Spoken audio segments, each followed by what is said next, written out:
Hello and welcome to Biscon Politics. I am Emmanuella Edun at Adedeji. My guest for today is Mr. Gbolahan Bakare. He is a PR consultant and an active member of All Progressive Youth Congress. He worked in Buhari's campaign in 2015 and 2019, and he was the former PA to the former Chief of Staff to Asiwaju Bola Ahmed Tinubu. And we will be discussing random issues of the polity.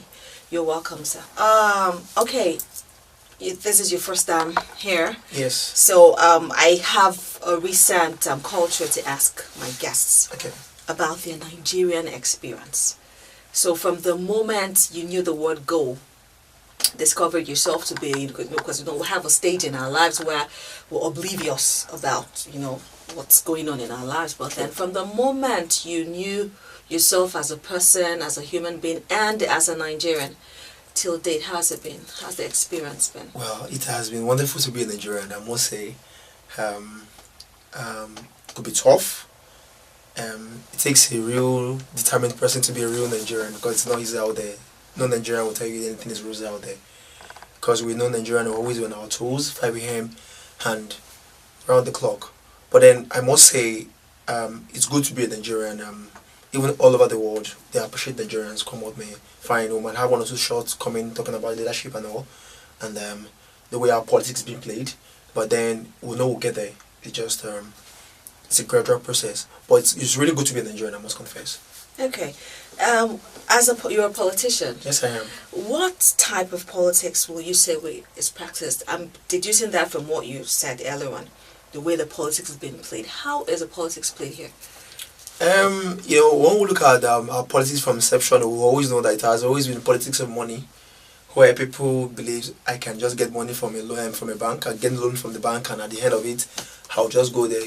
The electorate does not really care what I want to do to them or what I want to do for them. All they want is just give them money, probably 1,000 naira to vote, and at the end of it, I'll go get my money from where I return the money I borrowed from the bank. So I would say Nigerian policy as it is now is gradually shaping to what everybody will always think democracy is all about. Okay. We've seen minorities eventually getting there. We've seen people who doesn't have money get there. We've seen like a lot of people electorate are beginning to see personalities, are beginning to see potentials in people. So it's not about the money-driven politics we used to have then. Yeah, well, I'm not saying it's actually out. Like we are still in it, but then it's coming gradually. It's getting lower, and to a great extent, something we need to applaud. But we're gradually getting there. But it's not what it used to be in 1999, 2003. No. Okay, I want to talk about. I want to go into the insecurity presently. A pastor and 17 others were abducted in Kaduna. Yes. 15 killed in Rivers. Some people were abducted in Osun. All these things happening, in the space of same time. Lecturer was killed and others kidnapped at Okada. Mm-hmm. And then at Zamfara, kidnappers are demanding for 50 million ransom. And a whole list of others. And I ask myself, how did we get here? So what do you have to say? I would say, talking about henchmen, talking about killings, talking about kidnappers, I would say this happened in the last administration where 2013, Jonathan's regime. Not like I'm trying to take this blame away from this government, to put it on the previous administration, but then I need us to look at it. How would remind us when there was cases like OD community when Obasanjo was the president. We knew how he fought it, and to the very moment we didn't hear anything about it, he was able to curb those things coming up then. So what I would say is we already have these things from the previous administration where the past president made them understand the fact that they can negotiate, they can give them chance. And I've come to realize about Nigeria, when you give them an inch, they take a mile. So they've seen that some people are making huge fortune from these things. It could be politicians that are behind all these things, to the detriment of people. So what I would say is the APC government, as it is, our various government is really working tirelessly with service chiefs to put things. It might be difficult, but they are really working tirelessly, working around the clock to put things in order. Well, someone I read even recently, I've forgotten the name, but someone prominent, in Nigeria was saying that the president should sack all the service chiefs because they're not doing anything. Yeah. A certain professor. Yeah, people would always say that because, it's the purview of the service chief to ensure security and well-being of Nigerians. If assigned, so what I because everything seems to be happening too fast. Then we had like you made mention of the OD stuff and all that. It was just sidelined to particular set of people doing this thing in this particular place. But right now it just seems to be everywhere, all over the place. No one is safe anymore. That leads me to the fact what I just said earlier, that people are actually making fortune from these things. A couple of weeks ago, I read on this on the paper that Nigerian military ambushed some Boko Haram or some henchmen and stuff. So really, they're actually working. But sometimes when they felt we're relaxed, I think we have pushed these people behind, something will spring up again. So it keeps happening over and over. Yeah, I'm not saying the government has done so well talking about security, but then I just feel and I understand they can do better. Because I know the primary duty of the president or if a governor of a state is to ensure lives and properties of citizens. That's secure. So, and I'm very sure this administration as well is going to put that in play and it's going to ensure that we Nigerians work freely and there's nothing to be scared about. All right. The Mr. Rotimi Amechi. Yes. Recently, he said something about the Southeast not getting the presidential ticket in 2023 because they didn't vote for Buhari. And, that has raised up a lot of, dust that why should it be that way? Why? I mean, is this supposed to be played? I mean, just sentiments. Do we have to bring in sentiments into this? We've already had the South have been there, the Southwest have been there, the North have been there. Why can't we have our turn this time around? So what do you have to say about his stance? I will try to break it down as much as I can. Okay. We can't take sentiment out of politics, no. But then we cannot take federal character, like people will say in the civil service line that that's equity. And that's what you're trying to say, like where we have Northeast, Southwest has actually benefited from this presidency, so it should come from the Southeast. So I would say Rotimi Amechi, and I understand the beauty of democracy is a game of number. Election especially, it's a game of number. Convince me why people should vote for you, and the highest get it. So anybody can come up from anywhere, from any political zones to run. It's democracy. But even if the president comes from Southeast, of course they will balance it again. Vice president from any other place. But as it is, Southwest wants it. If there's any opposition that wants, let them come up from any other angle. But I would say Rotimi Amechi is a statement, just a political statement. Because he's saying that the presidential ticket will not be given within the party, will not be given to anyone from the Southeast. That was how Rotimi Amechi is a member of the Federal Executive Council. Where I find it was 2 times the DG Obari campaign organization, but then Rotimi Amechi cannot decide where the presidential ticket is going to go. It's just one out of many. These are people that are going to come. A lot of people are going to come together from different states, from different geopolitical zones. So it's just statement from him. So even the national president, the APC president, chairman cannot even decide it. Why should such a statement come? He said that because he felt the Southeastern did not support President Muhammadu Buhari, and he felt not really, he was not too happy about it. So he felt, they should not, or they don't have a right or whatever, or he felt they should not benefit, or they should not get the ticket. But then this is democracy. You can't tell who and who is not entitled to be the presidential candidate of a political party. So it's just one out of many. So that's just a political statement which shouldn't be taken seriously. Okay. Next, I want to talk about the Minister for Information, Lai Mohammed's allegation that the PDP are trying to reverse democracy. What do you have to say about that? Yeah, in all honesty, we need to look inward and understand what is actually happening. We need to look at pre-election statement. We need to look at the post-election statement. We need to look at during-election statement. I could remember really when the PDP presidential candidate said that unless the masses vote out APC, there will always be henchmen, there will always be issues like this. But I wouldn't want to say PDP or PDP are behind or whatever is happening. No, it's just any opposition can always say all that and all. So we know President Muhammadu Buhari, how he started in 2015. Yeah, a lot of Nigerians might not be happy about it, but then we know this man have a plan. He's got the template, he knows where it's going. And we know what he intends to achieve in the next. We know how, we talk about the free primary school food, people are benefiting. That's going to be about 32 or 31 states now. Okay. So we started from somewhere, we started with 2 or 3 states. So we know this man is going somewhere, he has a plan.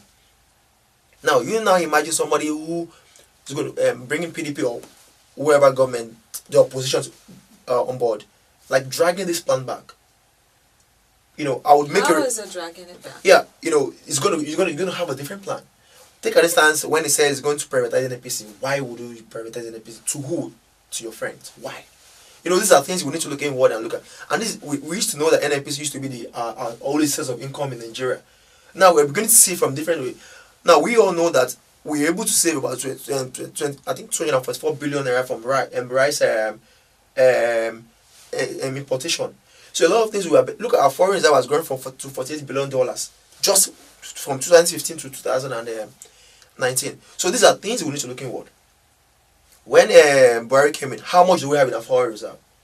We don't have anything. So these are things this government has actually built. So we need continuity to ensure that we get there. So if Lai Mohammed says the PDP or the opposition is trying to reverse democracy, I would say yes. On that I will agree, because if you want to take over from me, what do you have on the table? Bring a superior idea that supersedes what I've been doing right now. Bring a manifesto, bring things that are achievable, that can better or double better what I'm doing right now. So that's the way it works. So if it falls below what I'm doing, then you're dragging me back. That's what I say. And I think that statement of his came from, because recently I think there's an information went into circulation that the president should be set up to take out the president, stuff like that, and so they are linking it to the opposition. A few days ago, the military heads met with the president, and they confirmed their loyalty to the president. And we all know the way democracy is being practiced in Africa as it is. Military coup is not even an option to take over from democracy. Let the people say for themselves. Let the people come out. If they are not okay with this government or whatever government they are into, let them come out and say, we're not using the military coup as an instrument to overthrow a well-democratic elected leader. So it's not really. If it happens that there's anything like that, that's a wrong move. It doesn't go that way. And the military has actually reaffirmed their loyalty to the president, Muhammadu Buhari. So there's nothing to be worried about. So the coup is nothing. Okay, now I want to go. Okay, let's take a short break. Okay. We'll take a short break. We'll be right back.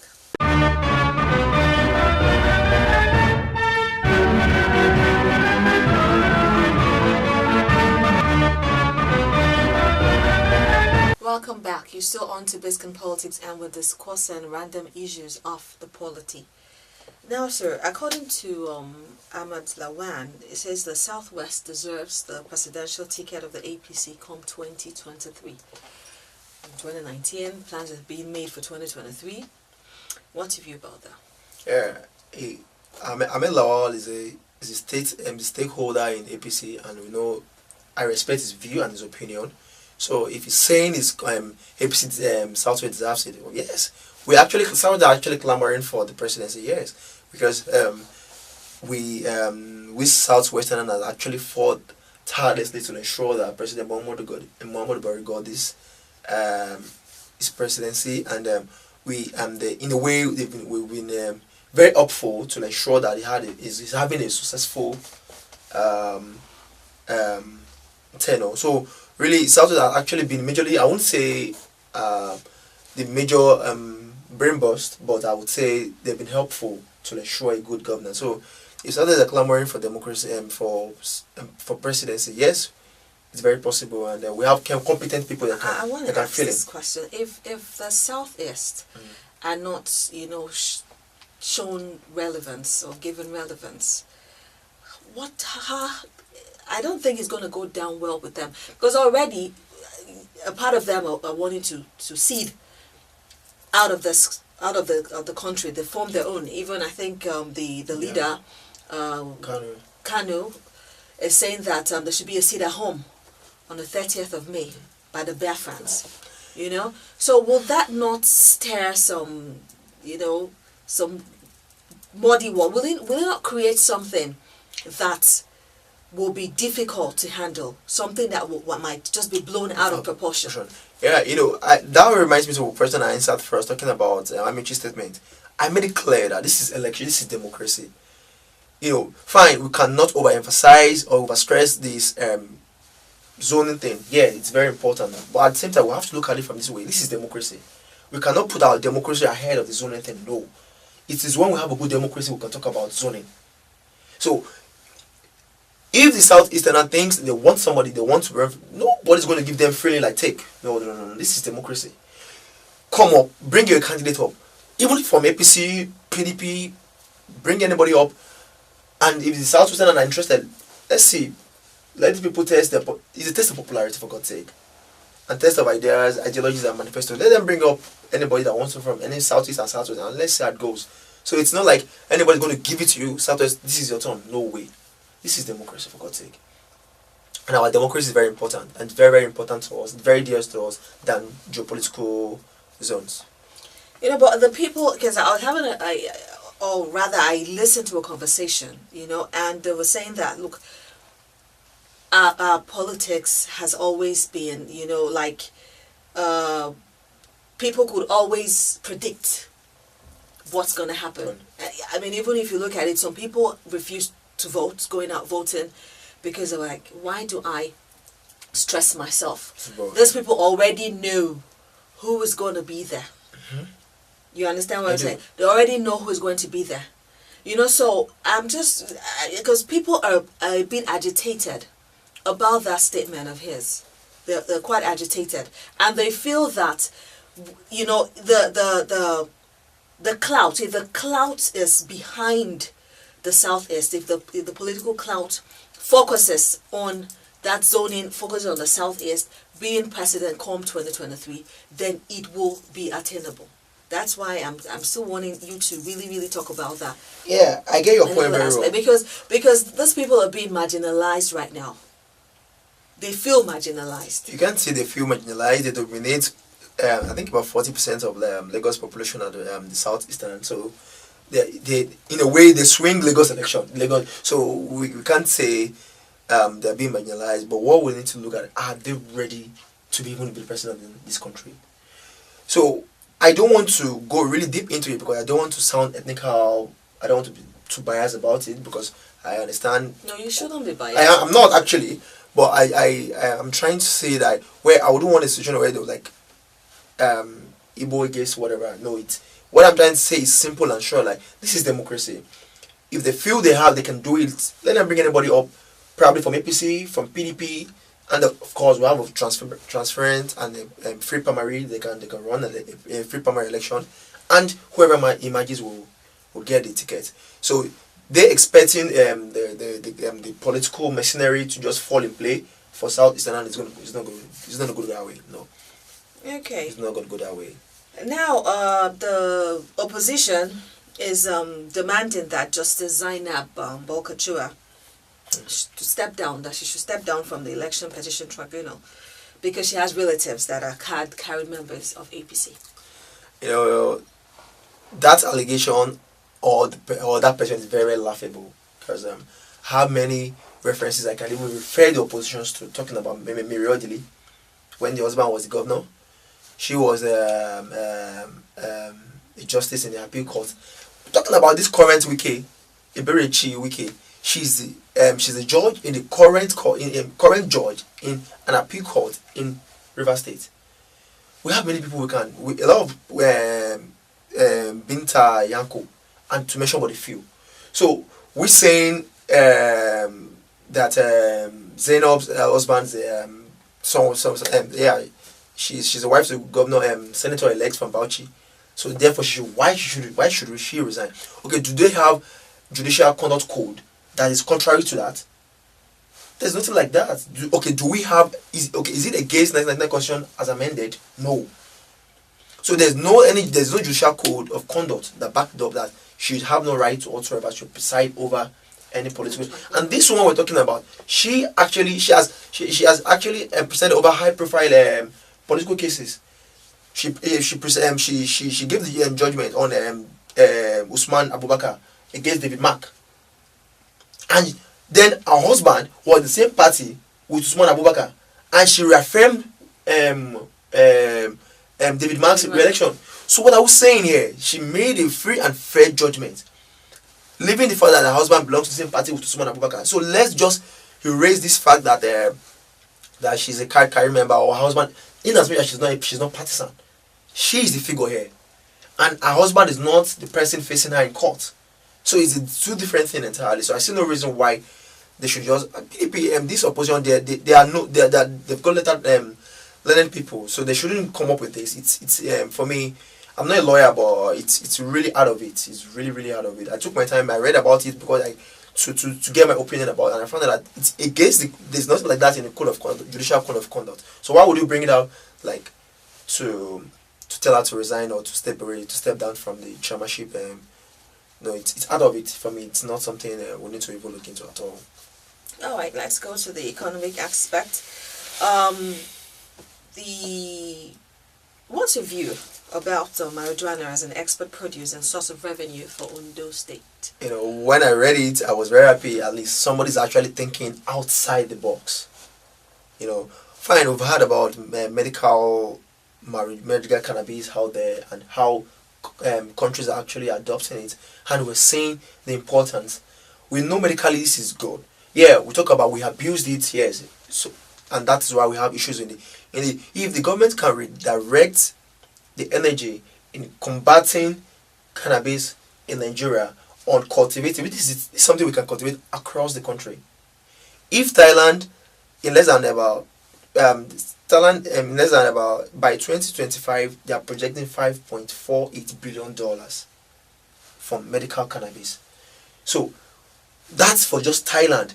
Not to talk about that we can cultivate this across Nigeria. It's going to be high sort of high sort of revenue for Nigeria, and it's going to help. So we'll just look for a way. The government will look for a way to curb the abuse of it. But cultivating it is going to be, it's going to be our next oil, if we can really look into it. But then look for a way to curb the abuse of it. That's my view. I'm really happy we have somebody from a governor thinking outside the box and making something good for the revenue of the state. Okay. Well, it's a countdown to the inauguration. Yes. What are your expectations? Yeah. How are you feeling about what you're feeling about it, and what are your expectations for this, next dispensation? Well, my expectations are very simple. More work from this government, states and federal, because I believe they would want Buhari Oshibajo led team would want to surpass what they did 2015, and I read the news not quite long, and they really want to work heavily. About 1,000 schools will be built in about now to 4 years time. So there are a lot of things they're actually working on. So really, I'm expecting more work. A lot of things to be commissioned. Talking about MM2, Murtala Mohammed, that will be demolished and that will be built to suit the recent capacity. Talking about the Enugu 2 that will be reconstructed. So a lot of things are actually the mega projects are going to come in play. So I'm really eager and excited that at least it's coming from APC and it's coming from these wonderful organized leaders. So I'm really happy. And for Lagos State, we've been doing well. We've been doing well from 1999 and we won't stop doing well. Ashwaji Bola Ahmed Tinubu has actually set the standard that nobody won't fall below. So Fashola came surpassed the standard, and but they did his own well. So of course, Julius Sanwo-Olu is going to do more than that. So we always say the standard nobody can fall below. So in Lagos State, and we're going to get there. We're going to get there. Thank you so much for coming to the show. Thank you so much for having me. We'll take a short break. We'll be right back.